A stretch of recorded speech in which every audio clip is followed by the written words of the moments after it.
চরমোনাইকে বলি, নিজের রক্ত ছুঁয়ে নিজের অঞ্চলে যখন ভোট চাইতে গিয়েছিল, একটা আওয়ামী লীগের ঘুষি লেগে যখন রক্ত পড়েছিল, একজন পীর সাহেব নিজের রক্ত ছুঁয়ে বলেছিল, আজ থেকে কসম করলাম আওয়ামী লীগের পতন না ঘটিয়ে বাড়ি ফিরবো না।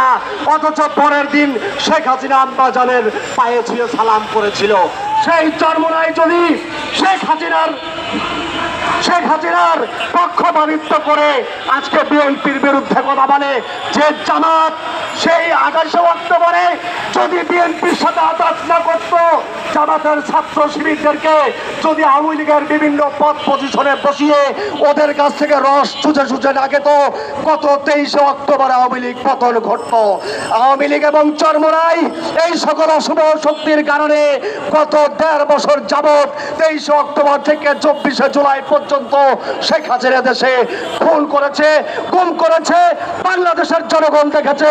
সুতরাং বর্তমান সময়ে বিএনপির মতো একজন অভিভাবক রাজনৈতিক দল, বিএনপির মতো বাংলাদেশের জনগণকে ছায়া দিয়ে রাখার মতো একটি রাজনৈতিক দলকে যে কুরুচিপূর্ণ বক্তব্য দেওয়া হচ্ছে, বাংলাদেশের জনগণ ভোটের মাধ্যমে উচিত জবাব দিয়ে দেবে।